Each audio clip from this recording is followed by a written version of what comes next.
அனைவருக்கும் வணக்கம். நம்ம இன்றைக்கி மகாபாரதத்தில் கிளைக்கதைகள் ஒன்று ஒன்றா பார்த்துட்டு வர்றோம். அதில் நம்ம இப்போ பார்க்க போகிறது ஜெயத்ரதன். யார் இந்த ஜெயத்ரதன்? சிந்து ராஜ்யத்தில் அரசன் ஒருத்தன் இருந்தான். சிந்து ராஜ்யத்தோட அரசன் விருத்தக்ஷ்ரதன். அவனோட மகன்தான் ஜெயத்ரதன். ஜெயத்ரதன் ரொம்ப திறமையானவன்.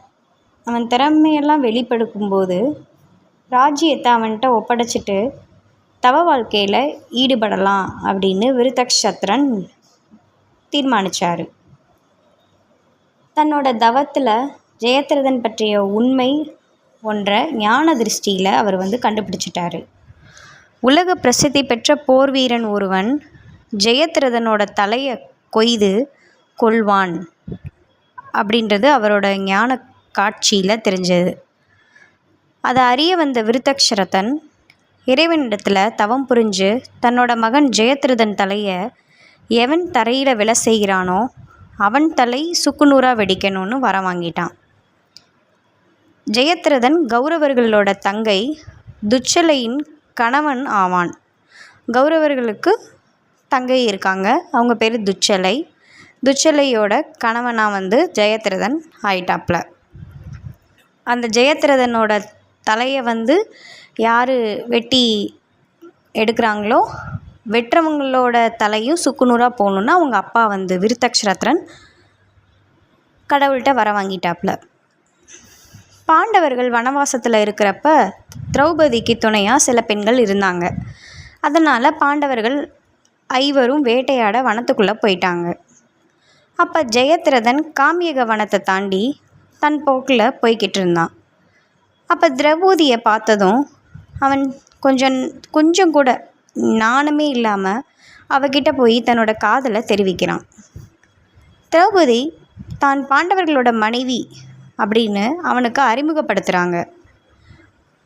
அதனால் நீங்கள் சொல்கிறது தவறு, அவனோட செயல் சரியானதாக இல்லை அப்படின்றத தெரிவிக்கிறாங்க. ஆனால் அவள் கொடுத்த விளக்கத்துக்கு ஜெயத்ரதன் கொஞ்சம் கூட செவி சாய்க்கலை. நாடோடிகளாகிய பாண்டவர்கள் அவளை மனைவியாக வைத்திருக்க தகுதியற்றவர்கள்னும் நாடாளு வேந்தன் என்னும் முறையில் எந்த பெண்ணை வேண்டுமானாலும் தனக்கு மனைவியாக எடுத்துக்கொள்ளும் உரிமை தனக்கு இருக்குன்னும் அவகிட்ட பேசினான். யார்? ஜெயத்ரதன் திரௌபதி கிட்ட. அதை தொடர்ந்து 2 பேருக்கு இடையில் கை சண்டை நிகழ்ந்திருக்கு. திரௌபதி ஜெயத்ரதனை கீழே தள்ளிட்டாங்க. ஆயினும் அவனோட வலிமையினால் திரௌபதியுடைய கையையும் காலையும் கட்டி தன் ரதத்தில் பலவந்தமாக தூக்கிட்டு போகிறான். திரௌபதிக்கு துணையாக இருந்த பெண்களால் ஒன்றுமே அவனை செய்ய முடியலை. ஏதோ அசம்பாவிதம் நிகழ்வதா பாண்டவர்கள் அங்கே உணர்கிறாங்க.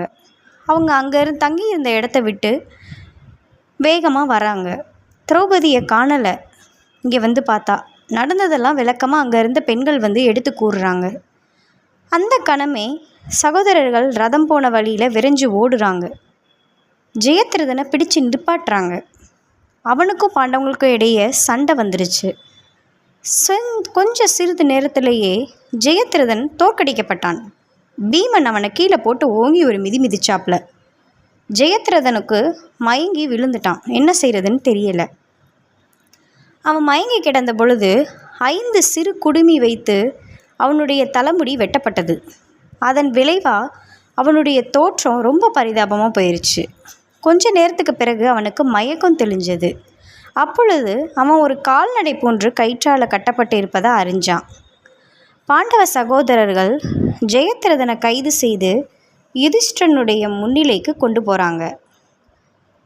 இவனுக்கு என்ன தண்டனை அளிக்கலாம் சொல்லுங்க அண்ணா அப்படின்னு யுதிஷ்டன் கிட்ட அனுமதியை நாடி நின்னாங்க.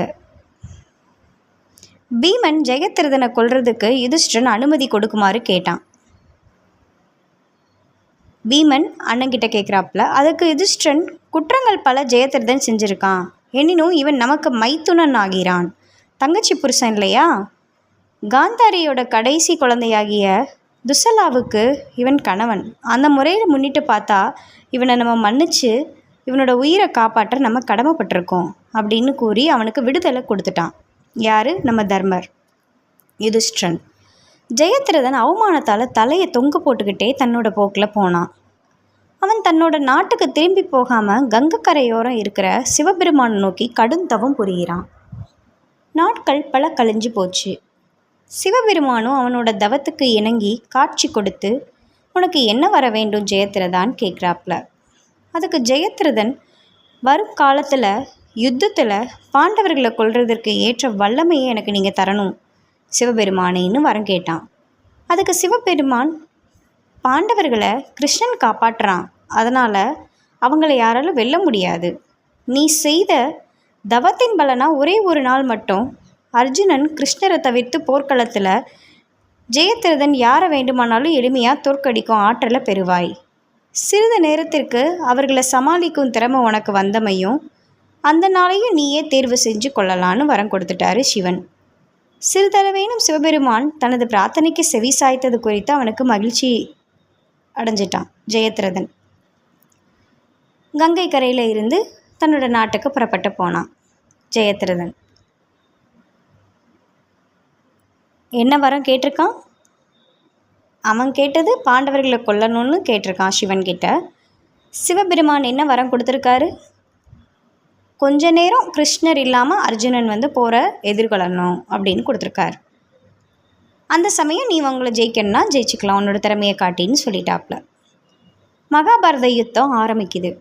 யுத்தத்தில் பத்ம வியூக அமைப்பை துரோணர் அமைச்சிருக்காரு. இதை பார்த்தது யுதிஷ்டருக்கு கலக்கமாயிடுச்சு.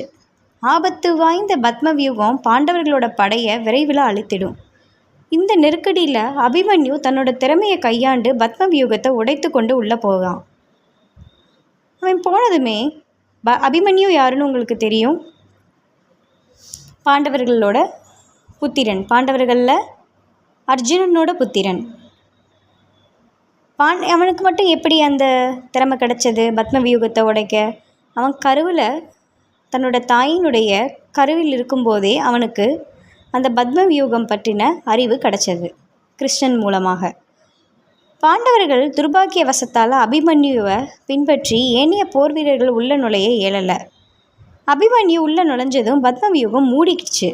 ஏனைய போர் வீரர்கள் இந்த வியூகத்துக்குள்ளே நுழைய முடியாதவாறு ஜெயத்ரதன் தன் வரத்தின் சக்தியை கொண்டு வியூகத்தின் நுழைவை மறைத்தான். அன்னைக்கு முழுவதும் வீரிய நிறைந்த போராட்டமே கழிஞ்சது. ஆயினும் ஜெயத்ரதனை வெல்ல பாண்டவர் போர் வீரர்களுக்கு இயலலை. அவங்களால எதுவும் செய்ய முடியலை. பாவம், என்ன பண்ணுவாங்க? சிவன் கொடுத்த வரத்தை இப்போ ஜெயத்ரதன் பயன்படுத்தி பீமன், நகுலன், சகாதேவன், யுதிஷ்டிரன் அபிமன்யுவுக்கு உதவி செய்யாதவாறு தடுத்தான். இறுதி வரை வீரத்தோடு போர் புரிந்த அபிமன்யுவின் தேகத்தை துரோணர், கிருபர், கர்ணன், ஜெயத்ரதன் ஆகியோர் செலுத்திய அம்புகள் துளைத்தது. அபிமன்யு தரையில் விழுந்து வீர மரணம் எய்தினான். தென் திசையில் சப்தவர்களை அழித்து திரும்பிய அர்ஜுனன் காதில் இச்செய்தி விழ அவன் மயங்கி விழுந்தான். கிருஷ்ணரின் ஸ்பரிசம் பட்டு எழுந்த அர்ஜுனனோட மகனோட உடலை கட்டி தழுவி அழுதான். மகனின் மரணத்துக்கு மூல காரணம் ஜெயத்ரதன்னு அறிஞ்சு, நாளை சூரிய அஸ்தமனத்துக்குள்ளே நான் அவனை கொல்லுவேன், தவறுனாலும் அஸ்தமனமானதும் நான் அக்னி பிரவேசம் செஞ்சிருவேன், இது கிருஷ்ணன் மீது ஆணைன்னு சபதம் செஞ்சான் அர்ஜுனன். அர்ஜுனன் என்ன சபதம் எடுத்திருக்காப்புல? தன்னோட மகன் அபிமன்யுவை கொன்ன காரணத்தினால ஜெயத்ரதனை நான் கொல்லுவேன். சூரிய அஸ்தமனத்துக்குள்ளே, நாளை சூரிய அஸ்தமனத்துக்குள்ளே, ஒருவேளை சூரிய அஸ்தமனம் ஆயிடுச்சு அப்படின்னா நான் அக்னி பிரவேசம் செஞ்சு என்னோடய உயிரை நானே மாற்றிக்குவேன், இது கிருஷ்ணர் மேலே ஆணைன்னு அர்ஜுனன் சபதம் எடுத்துக்கிட்டான். அர்ஜுனனோட சபதம் ஒற்றர்கள் வழியாக ஜெயத்ரதன் செவிகளுக்கு எட்டிடுச்சு. சபதத்தை கேட்ட ஜெயத்ரதன் போர்க்களத்தை விட்டு தன் நாட்டுக்கு ஓடிடலாமா அப்படின்னு யோசித்தான். அது ஒரு வீரனுக்கு அழகில்லைன்னு மற்றவங்க தடுத்தாங்க. கௌரவர்கள் ஒன்று கூடி ஜெயத்ரதனை காப்பாற்றும் திட்டத்திட்டாங்க. சூரிய அஸ்தமனம் முடியும் வர ஒரு மலை குகையில் ஜெயத்ரதனை மறைச்சி வைக்கலான்னு முடிவு பண்ணாங்க. அப்போ ஜெயத்ரதன் துரோணரை பார்த்து, நீங்கள் அனைவருக்கும் சமமாக தான் வில் பயிற்சி அளித்தீங்க, ஆனால் அர்ஜுனன் போல மற்றவர்கள் சிறக்கவில்லையே அப்படின்னு கேள்வி கேட்குறான். அதுக்கு துரோணர், அர்ஜுனன் தவ வலிமை உடையவன், ஆகவே மேம்பட்டு விளங்குறான். அவனோட தவ வலிமை என்னிடம் மட்டுமல்ல, கௌரவ படையிலையும் யார்கிட்டையும் கிடையாது. அவனை எதிர்க்கிற சக்தி படைத்தவர் இருவர் மட்டுமே இருக்கிறார். ஒருவர் அம்பு படுக்கையில் இப்போ படுத்திருக்கிற பீஷ்மர், மற்றொருவர் விதுரர். அவர் துரியோதனனின் அறிவற்ற செயலால் போரில் பங்கேற்கவே இல்லை. மேலும் கிருஷ்ணர் அவர் தேருக்கு சாரதியாக இருக்கிறாரு. எனவே இந்த யுத்தத்தை பொறுத்தவரை அவன் வெல்ல முடியாதவன் என்றார். மறுநாள் யுத்தம் ஆரம்பித்தது. அர்ஜுனன் போர்க்களம் எங்கும் ஜெயத்ரதனை தேடுறான். ஜெயத்ரதன் கிடைக்கல. மாலை நேரம் நெருங்கிட்டு இருக்கு. யாரும் அறியாத மலகுகை ஒன்றில் ஜெயத்ரதனை தகுந்த பாதுகாப்போடு மறைச்சி வச்சிருக்கான் துரியோதனன். அர்ஜுனன் ஜெயத்ரதனை தேடி காணாமல் ரொம்ப நம்பிக்கை இழக்கிறான். துரியோதனன் தன்னோட திட்டம் வென்றதா நினச்சி ஆனந்தம் அடைகிறான். சூரியன் மேற்கு திசையில் தன்னோட பயணத்தை முடித்து கொள்ள ஆயத்தமாக இருந்தான். கௌரவ படைகள் வெற்றியடைந்து விட்டதா ஆர்ப்பரித்தன. திரும்பிய திசையெங்கும் கௌரவப்படையோட வெற்றி முழக்கம். பாண்டவர்கள் செய்வதறியாமல் திகைத்தனர். கிருஷ்ணர் தன்னுடைய யோக சக்தியின் மூலம் சுதர்சன சக்கரத்தை கொண்டு சூரியனை மறைச்சிட்டாரு. சூரியன் மறைந்து விட்டான். அர்ஜுனன் முயற்சி தோற்றது. பாண்டவர்கள் பதறினர். மனம் உடைஞ்சான் அர்ஜுனன். அபிமன்யுவை நினச்சி கண்ணீர் சிந்தினான். கிருஷ்ணர் மேலே தான் செஞ்ச சபதத்தை நிறைவேற்ற ஆயத்தமாயிட்டான். மௌனம் சாதித்தார் அப்பையும் நம்மால் கிருஷ்ணர். நம்மால் எப்பேற்பட்டவர் பாருங்க. ஒரு சூரியனையே தன்னோட சுதர்சன சக்கரத்தை வச்சு மறைச்சிட்டாரு. அக்னியும் வளர்க்கப்பட்டது. எடுத்த சபதத்தின்படி அர்ஜுனன் அக்னி பிரவேசம் செய்ய தயாராயிட்டான். அவன் அக்னியில் இறங்கி அழிய போகிறத காண ஜெயத்ரதனும் அவளோடு மலமுகட்டோட மறைவிடத்திலிருந்து வெளியே வந்தான். கௌரவர்கள் கூட்டத்தில் ஒருவனாக நின்று கொண்டான் ஜெயத்ரதன். பாண்டவர்கள் தன்னை அவமானப்படுத்தியதற்காக பழி தீர்த்துட்டான். நம்ம பழி தீர்த்துட்டோம் அப்படின்னு பூரிப்படைஞ்சான் ஜெயத்ரதன். பாண்டவர்கள் வேதனையோடு காணப்பட்டாங்க. தம்பி இல்லையா அர்ஜுனன், கூட பிறந்த சகோதரன் அக்னியில் இறங்க போகிறான், அவன் பிள்ளை இறந்துட்டான் அபிமன்யு. இதை பார்த்தவங்க அப்படியே கண்ணீர் வடிக்கிறாங்க. ஆனால் எல்லாம் அறிஞ்ச கிருஷ்ணரோ தன்னோட லீலையை நிகழ்த்த காத்துக்கிட்டு இருந்தார். கிருஷ்ணரோட பாதங்களை வணங்கினான். அப்போ கிருஷ்ணர், அர்ஜுனா, காண்டிபத்தை உன் கையில் ஏந்தி தலைகளை கொய்து நினச்ச இடத்துக்கு கொண்டு போகும் வல்லமை வாய்ந்த அஸ்திரம் ஒன்றை நான் ஏற்றிய வண்ணம் அக்னியை வலம் வா என்றார். என்ன சொல்லியிருக்காரு? அர்ஜுனா, காண்டீபத்தை வில்லு உன் கையில் ஏந்தி தலையை கொய்து நினச்ச இடத்துக்கு கொண்டு போகும் வல்லமை வாய்ந்த அஸ்திரம் ஒன்றை நான் ஏற்றிய வண்ணம் அக்னியை வலம் வா அப்படின்றாரு. நான் ஏற்றிய வண்ணம்னா வில்லை ரெடியாக வச்சுக்கிட்டு நீ சுற்றி வான்றாப்புல. அர்ஜுனனும் கிருஷ்ணனோட சொல்லுக்கு கட்டுப்பட்டு அந்த மாதிரியே செய்கிறாப்புல.